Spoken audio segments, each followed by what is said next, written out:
Our next guest co-wrote an op-ed in the Wall Street Journal sharing ways to make Russia pay for the war in Ukraine by utilizing frozen Russian sovereign assets. Joining us now, Congressman French Hill. Good idea, good piece. It reminds me of how we were going to make some other country pay for, a wall and things like that. Maybe we can do it, but I'll just start, Congressman. I don't know if you heard that report. Everybody looks at the world differently depending on which side of the aisle you're on. I understand that. But so Chuck Schumer, the majority leader, our own border is very complicated. It's a very complicated issue. But it's absolutely essential that we get $60 billion for Ukraine. That's just depending on where you sit. This is I bought some newspapers today. This is the New York Post today. That's just a picture of what was going on down south in the last couple of days. So can you see how someone might think absolutely critical could be applied to both situations? And isn't that going to start? I think the dialogue might start changing even with the Democrats on this, because, all around, it's not just the Texas border anymore. It's cities all across the country. I agree with you, Joe. Good to be with you. Look, I think we made this clear, very clear back in September, even with Speaker Kevin McCarthy, that we needed to get the border policies working and secure our border. This is something that people in the House want, and now you see in the Senate. So we've been talking about this for 3 months, but we have not had concrete action from Senator Schumer and Democratic leadership in the Senate and the Biden administration getting serious about changing border policies to secure the border, while we at the same time meet our obligations to provide armaments to our allies in Ukraine.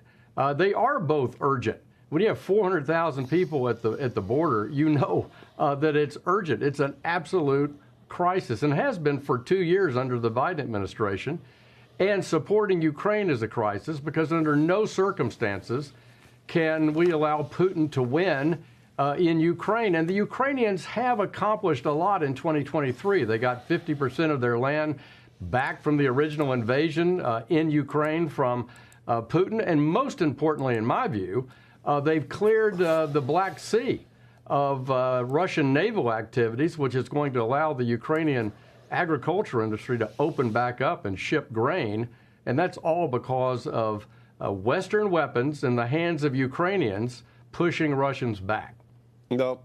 Writing a check to Ukraine is easy, I guess, Congressman, and the two sides do need to figure something out with immigration. They're still not on the same page, obviously. No, and we need to get them on the same page. I had hoped during December that Senator Schumer would see the light on this and come up with a proposal that could get 60 votes.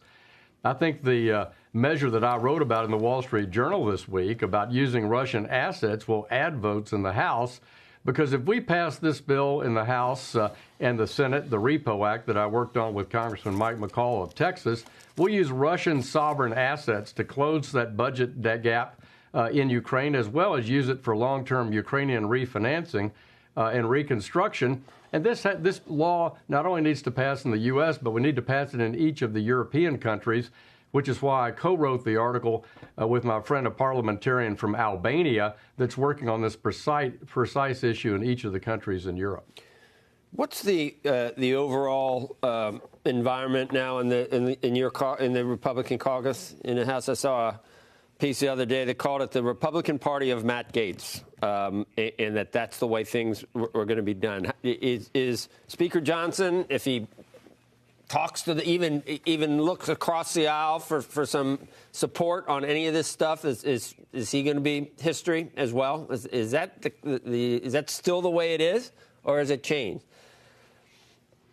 Look, Speaker Johnson knows that we need to support Ukraine. He knows that we need to secure the border. He knows that we need to make sure that we have our intelligence surveillance process outside the U.S. on terrorists functioning, that we have to provide for the defense. So he's a leader. He's got it. And he knows that the tail can't wag the dog, that we have to work together as a Republican conference, lead as Republicans in the House, work with our colleagues in the Senate.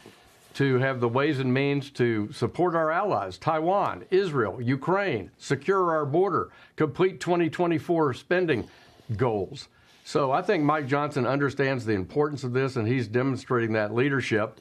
And he's just got to continue to make sure that he can keep all the Republicans on track. And I'm not saying that's an easy task after you've seen 2023, but as we start 2024, I know he knows that's his mission. So how do you?